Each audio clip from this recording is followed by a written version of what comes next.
Hello, I'm Dallas Baird from the Finance News Network, and joining me from telecommunications wholesaler Inabox Group is the new non-executive director, as well as M2 director David Rampa. David, welcome. Thanks, Dallas. It's a pleasure to be here.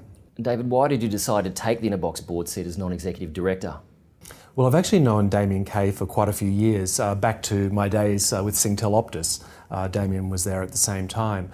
And when I looked at Inabox and the innovative technology and enablement technology they were bringing to the telecom sector, it was such an interesting space and one an industry I'd had a long association with. There was just a great natural fit, and I believed that I could deliver and bring great value to the board for this company that I had a great regard for. So what is Inabox's relationship with M2?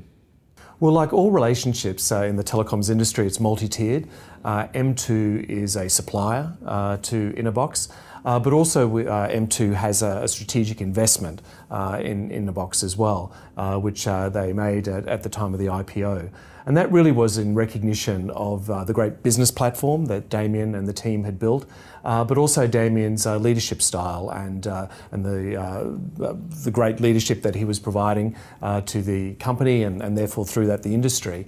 It was M2 saw as a very important investment for us. Well, you've been involved in the telecommunications industry for quite some time. Can you tell me about some of your achievements? So I started right at the time of deregulation when I joined Telstra, back when it was first entering a competitive market, to set up co-selling relationships mainly with technology companies.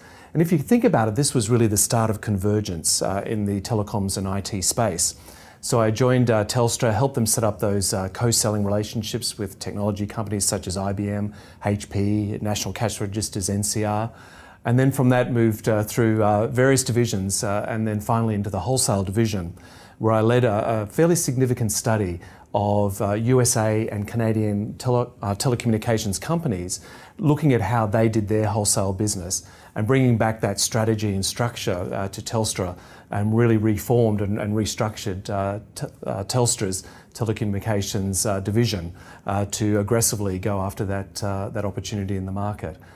From there, I then joined Singtel Optus to head up their wholesale division, and again led that division for a number of years at a very exciting time. And during that time, I was also deputy chairman of SPAN, the Service Provider Association, which was the preeminent association of telecoms companies looking to lead government thinking, deregulation and growth within the industry. You've also got a lot of experience in investment banking and corporate advisory. How's that going to help at Inabox? So I think that's a rather unique combination.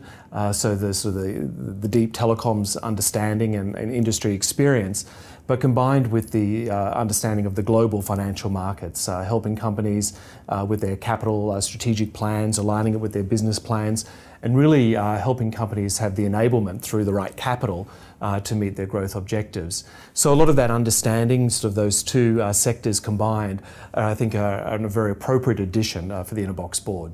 Your interests outside of telecommunications are pretty broad. You're on the board of Rockstar Music, which deals in electronic dance music in the US. Tell me about that. Yes, so apart from the great name of the company, that's really around rich content. And the Rockstar Music has a platform called Mixify, which is for the EDM, the electronic dance music DJs, to broadcast, to stream to their fans around the world.